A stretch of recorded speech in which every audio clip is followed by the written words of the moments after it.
Mudah-mudahan Bapak Ibu di hari ketiga ini tetap semangat ya Bapak Ibu.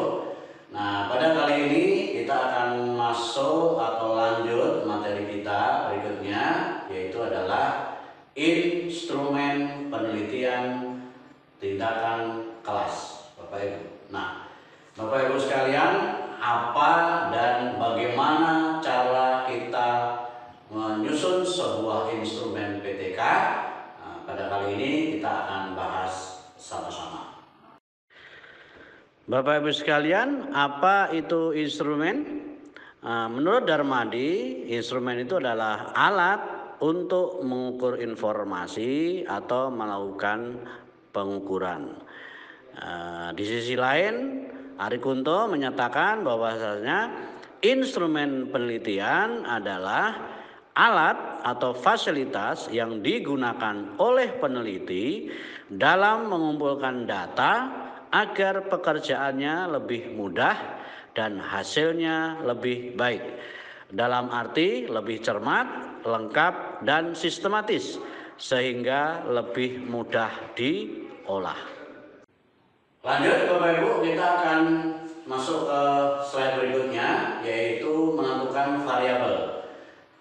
Sebelum Bapak Ibu menentukan instrumen apa yang akan Bapak Ibu buat atau Bapak Ibu turunkan di kelas, Bapak Ibu harus tentukan dulu variabel masalah dan variabel tindakannya. Contohnya misalnya penentuan variabel masalah atau penyakit ini, misalnya hasil belajar yang rendah, ya, atau tingkat pemahaman yang rendah. Itu kalau redaksi di judul Bapak Ibu cukup tuliskan hasil belajar, ya, masalah hasil belajar.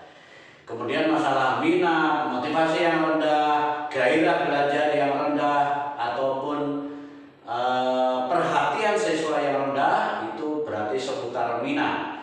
Bapak Ibu cukup tuliskan di redaksi judul, tuliskan masalah minat atau motivasi belajar yang rendah. Bisa juga dengan kemampuan membaca, kemampuan menulis, kemampuan mengungkapkan pendapat, terutama kalau di bahasa ya, boleh itu diangkat sebagai variabel masalah. Atau mungkin kalau guru agama PKN mau mengangkat masalah sikap sosial, sikap spiritual, Bapak Ibu juga bisa angkat menjadi sebuah variabel masalah. Nah, variabel masalah ini tentu kita harus carikan obatnya atau variabel tindakannya. Nah, obat atau variabel tindakan ini bisa berupa pendekatan pembelajaran, model pembelajaran, media pembelajaran, alat peraga, ya, permainan, kemudian ataupun istilahnya sistem, misalnya ya, sistem daring pembelajaran online, Google Classroom, e-learning, dan lain sebagainya. Itu adalah sistem ataupun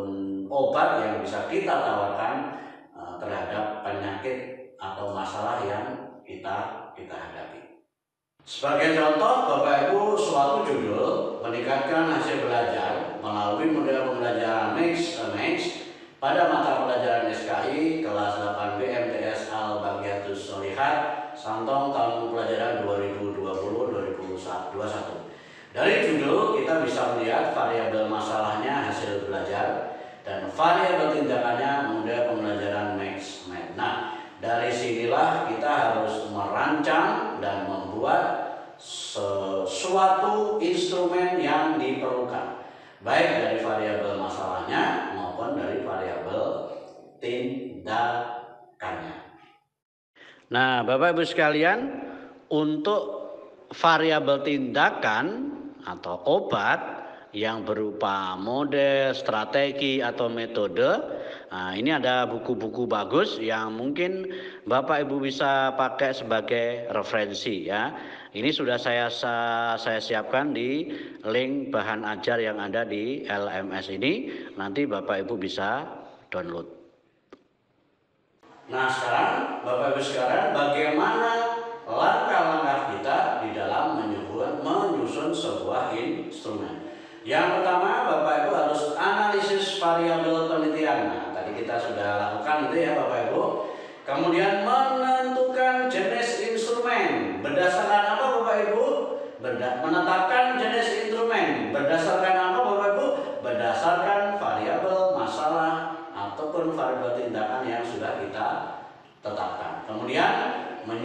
menyusun kisi-kisi atau layout instrumen berdasarkan sekali lagi variabel masalah dan variabel tindakan. Kemudian menyusun item-item instrumennya. Setelah selesai kita akan uji cobakan ya, terutama angket misalnya gitu ya Bapak Ibu. Agar Bapak Ibu nanti di pas siklus bisa memakai, perlu diuji cobakan.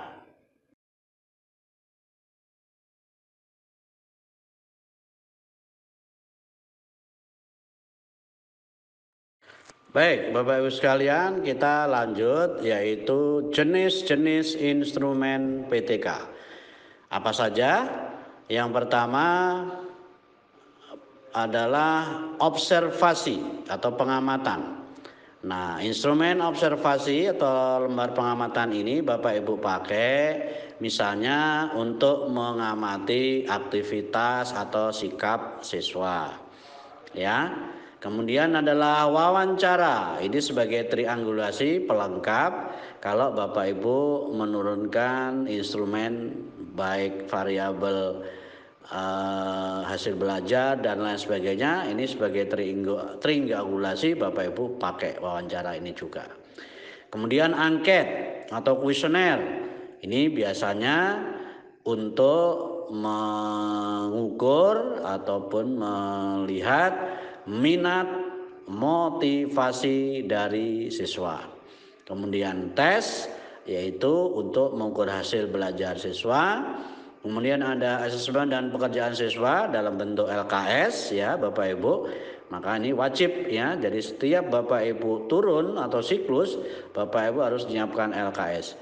Kemudian ada audio tapping atau video tapping. Ini juga rekaman baik audio maupun video selama proses siklus ya Bapak Ibu, baik pertemuan 1, 2 dan seterusnya. Ini pun juga sebagai triangulasi.